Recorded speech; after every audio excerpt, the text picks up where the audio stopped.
Now, China, Korea and Japan, one thing that Korea and Japan and Vietnam and China all had in common, they all set up civil service examination to determine who got the government positions.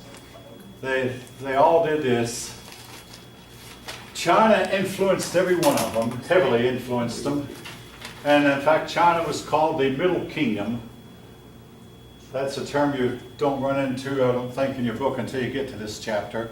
But China was like the Middle Kingdom with Mongolia on the one side and Tibet on the west side and the South Vietnam and to the east, Korea and Japan.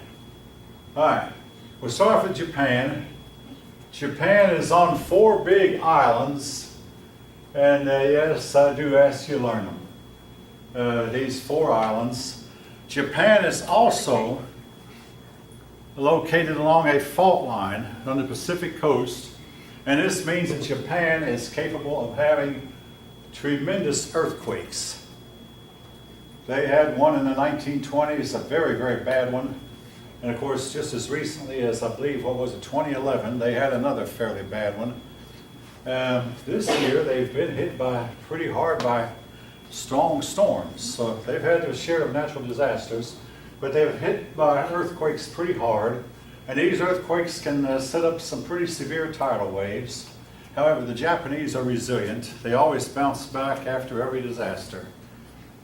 Now, in the case of Japan, they have, of course, the east coast, which is facing the Pacific Ocean, the west coast facing China. But the west coast has smooth coastlines and few harbors, so most of Japan's people live on the east coast, where they have a lot of harbors. And harbors make for excellent trading. The east coast is warmer than the west coast also, thanks to Pacific Ocean currents. The mighty waters of the Pacific keeps that side of Japan warm. Now, this is something I've always found interesting. The Japanese islands sit on the top of volcanoes, and volcanic ash is what made the islands. The volcanoes formed the mountains at the bottom of the sea, and the mountains got taller and taller until finally they rose up above the top of the water. Volcanic soil is extremely rich in minerals that helps plant life to grow. Now, I once heard this just one time only and never heard it again, but when we went to the moon, we brought back some moon dirt, and we tried growing plants in moon dirt, and the plants grew better in moon dirt than they do in earth dirt. Well, same thing with volcanic ash, the plants seem to grow better. Like, what have we done to the surface of our soil? Have we depleted it? Or, what's the reason why that we get better results from non-surface earth soil than we do from surface soil? Anyway, I'm hesitant to say it, but I will. Some people believe that the surface of the earth is under a curse from the days of Cain until now. It's been placed under a curse. All right, take that for what you will, folk.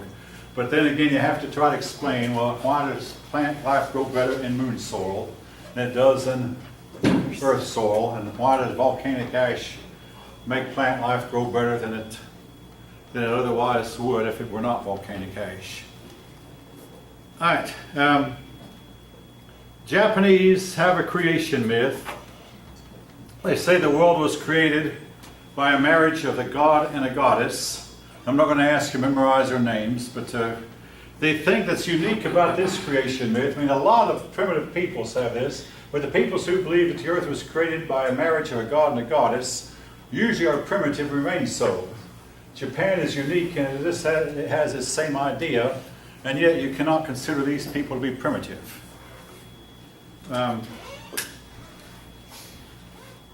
It's also unique in that this myth has survived until modern times. Now, the myth, though, is important because it was the basis for making the emperor divine.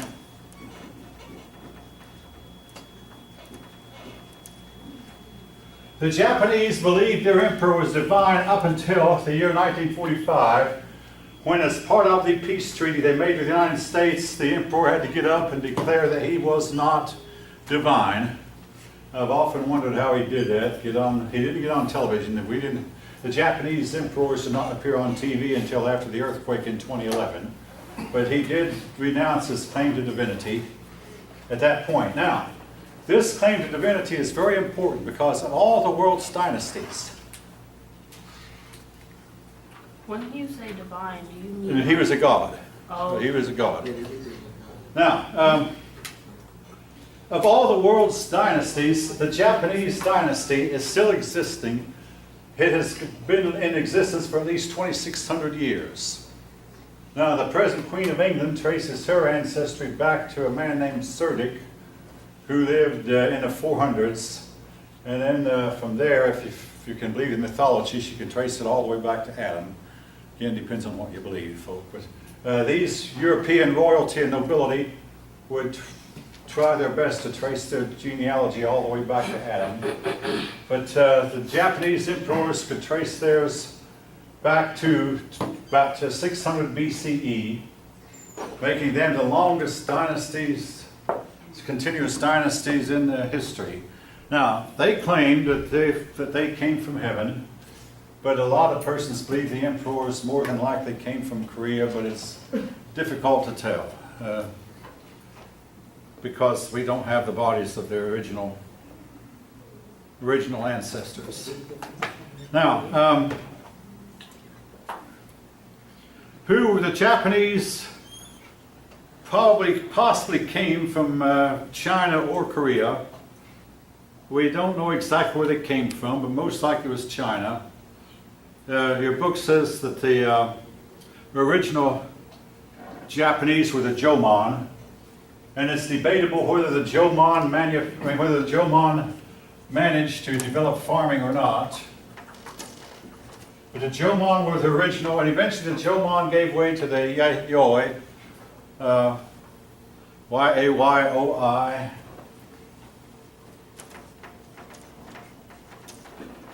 It's now known that the Yayoi came from the Jomon, so the two groups are very closely related.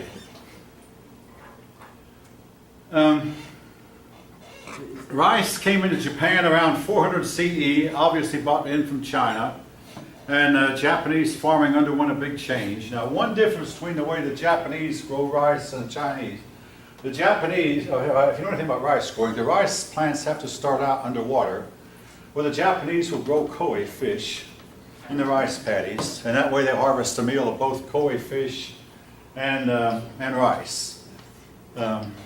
You said it came to Japan at... What is that? What's that? Why? Y-A-Y-O-I. Okay, and it came to Japan.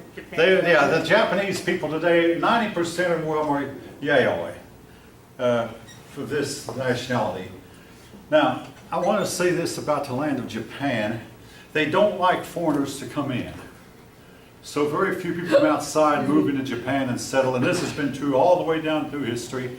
They have generally, so the persons who are living there already have lived there for at least 1,500 years, and very few newcomers from outside have come in and stayed. Again, they just simply don't welcome outsiders very well.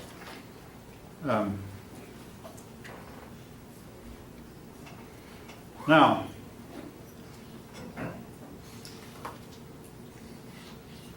the Japanese started off with several tribes, and each tribe had a chieftain, and each chieftain claimed that he was descended from the gods, but eventually one of them got to be rulers over the others. The word is Yamamoto, I'm not going to write that down, but the Yamamoto rulers claimed that they were descended from the others, so the Yamamoto became the emperors. Now, when I say the Japanese emperor is divine, most of your Japanese emperors have not been anything but mere figureheads, just like the Japanese emperor is today. But nevertheless, their status of divinity means that nobody from outside is going to assassinate them, overthrow them, and take over and become emperor himself. You know, it's only members of the royal family ever become emperor because, well, they're gods and the rest of us are mortal. And if some mortal ever took over, then that would mean that the emperor would lose his divine status and become mortal. So It prevents the emperors from ever being assassinated. It prevents a coup from coming in and overtaking and overthrowing the government. Even though the government, such as it is, the emperor the office has usually been ruled by a figurehead, and he's actually had very little influence. He lives in awful isolation from everybody else, and the government is done in his name, even though he has little say-so in what is done. That's true today. That has been true throughout much of history. So, you were saying that the emperors don't have, like, only the royal family can. Only the royal family becomes emperors. So, did they have something like the caste system? Well, it's not. Yeah, well, we're going to talk about that in a few minutes. They did have something resembled a caste system, yes. Just have a little fact. It was in the paper, the Japanese princess just married commoner.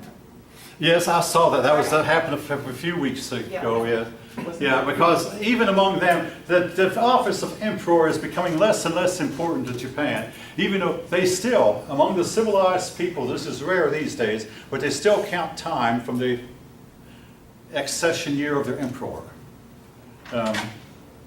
In other words, if we would do the same thing, of course we don't have a king, but this would be like the third year of Donald Trump with actually the second year, 2017 being year one, 2023 year two. But anyway, they still count time from the emperor, yes. Have any women rule Japan? Any woman ever be emperor? Yeah.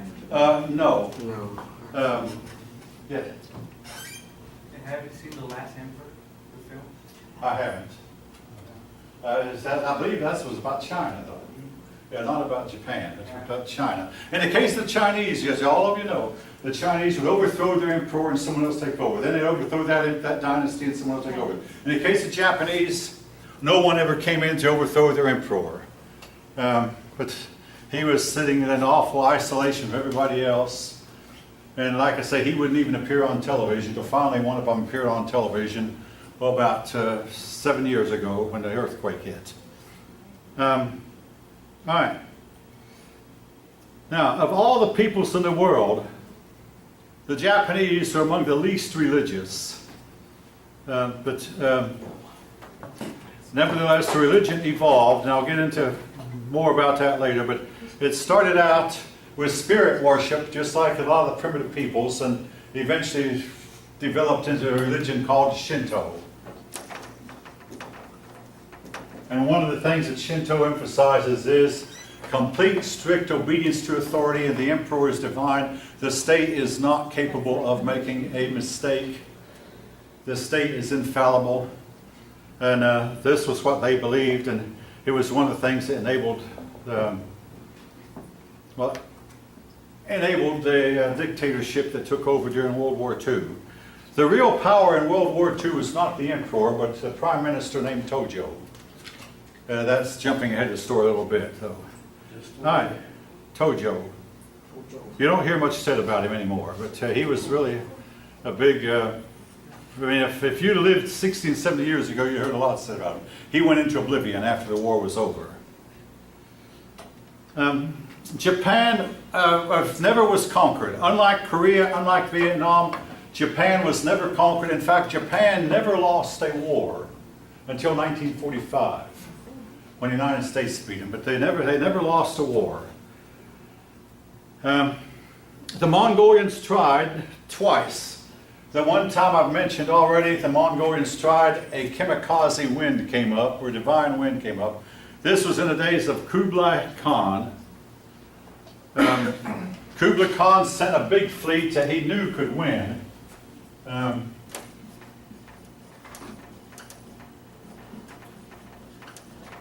But Kublai Khan's fleet was hit by a massive wind. Now, Japan has been compared to England. In England, Great Britain and Japan are islands off of a big civilization. Then being islands, that meant that they were never quite overcome by the mainland. They were free to develop their own unique culture, yet they were heavily influenced by the mainland. I know I've said a lot in a short time. Again, Japan and England both heavily influenced by the mainland. and yet able to develop their own culture independently. And in the case of both Great Britain and Japan, in the case of Great Britain, the Spanish sent a big fleet to conquer England, and a big wind came up and destroyed the Spanish fleet, and England remained independent. Maybe it's a good thing too, because the English only had 30 ships and the Spanish had more than 100 large ships, but the Spanish ships were top heavy, and when the wind hit them just right, those big galleons could not handle the wind. The British were better sailors. 1544? 1588. 1588. 1588, yeah, they Defeated the Spanish Armada. Armada, yeah, the Armada, that's the word I was trying to think of, thank you, the Armada. All right, now, several things that came from China. Well, number one, Buddhism. Buddhism was introduced to Japan, and Buddhism made a lot of headway in Japan. Also, measles and smallpox made their way into Japan from China, and both diseases were deadly. Now, we think of measles as being a harmless childhood disease, but if measles hits adults, if you don't get measles as a child and it gets you as an adult, it can be extremely deadly and fatal, even with today's modern medicines. So, but in those days, measles and smallpox had a lot of, it killed a lot of Japanese people. Now, Buddhism, well, when Buddhism started to make a big start, a lot of the people in Japan said, we don't want this foreign religion to take over us, so they formed their own religion called Shinto. So, again, Shintoism is an offshoot, it can be considered an offshoot from Buddhism. Now, Japan's history, again, and unlike Chinese history, which revolves on its dynasties, in the case of Japan, they only had one dynasty, but they had periods of time where the government was central or the local governments. Now, again, with 4 different islands, sometimes it's hard for a central government to control 4 separate islands, but it's like a pendulum. The pendulum would swing from strong central authority to weak central authority and local authority. When the people got tired of local people fighting each other, and they would demand strong central authority. People, when the government is strong, they want the government to be weaker. When the government becomes weak, people get tired of, oh no, too many outlaws, too many gangs. They want the government to be strong again. And it goes back and forth like a pendulum.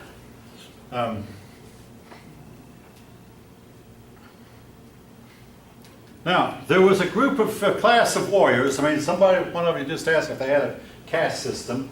The samurai. The samurai were comparable to the European medieval knights, and they were horsemen, except that unlike the Europeans who used spears and swords to fight, and mostly long spears, the samurai fought with bows and arrows on horseback. And again, folk, don't you try this unless you've really learned it. But they learned how to shoot an arrow with a horse going at full gallop. An extremely dangerous thing to do unless you've been trained at it. And unless you started to learn it as a child, don't try it. I've heard it can't be learned as an adult. But these young men would learn this as children, and they would shoot bows and arrows while their horses were going at full gallop, and oftentimes hit targets at full gallop. So the Japanese did have a military caste, or a military class. The Japanese had a military code called Bushido. I hope I'm pronouncing that right. You notice I wrote it in cursive, it's a foreign word. It was similar, you can compare it to Europe's code of chivalry. European knights had a code of chivalry, while the Japanese warrior had a code also. But eventually the office of samurai went out of existence. The whole order of samurai, the Bushido, fell by the wayside, owing to the fact that governments came and governments went. What was Bushido, their? that was their code, like the code code of of, chivalry? it was, you can compare it to Europe's code of chivalry. What In other was words, but basically it was all the samurai were expected to follow certain rules and laws when they fought. In Europe, they did the same thing. The idea was to try to make war more civilized. I mean, war is awful beyond description. I mean, hopefully none of us will ever know how bad it is. I myself was in the army once, but I never actually saw real combat. Persons who have say it will scare you blue. It's extremely bad. But they would try to somehow civilize their warriors and make war more civil and make war more easy to bear. And so this was the codes they set up. That they would try to make sure that their soldiers did not roughshod over innocent civilians in peacetime. The soldiers had all the military training, but they tried to make sure that they left all their fighting to the battlefield and did not use it to bully their neighbors. And this did go on in Europe. Now, among the classes that Japan had, there were the landless laborers, the genin. They could be bought or sold. Now, I'm not going to write that down, but I am going to write this one down. At the very bottom were the eta. They are comparable to the Indian untouchables. So you had your eta were much more than slaves. They did the dirty jobs. They worked the land. They were not allowed to take the civil service exam. And yes, like the landless landless Japanese, but they could be bought and sold also. This was something that the people of India did not do even to their untouchables, was buy them and sell them. And Europe outlawed the practice, so Europe's serfs at the very bottom could not be bought or sold either. But the eta, the very lowest of the Japanese people could be bought or sold. Now, as for the status of women, it varied. In some areas, they were equal to men. In other areas, they were heavily kept under subjection. Now, if you take second semester world history, and if you study the Japanese carefully, you'll learn that in time of peace, the Japanese elevated their women to near equality status. Then in time of war, they subjugated the women and put their women down because they felt like in time of war, we have to let the men have the lead and keep the women from the lead. Again, each of you can make up your mind for yourself what you think about that.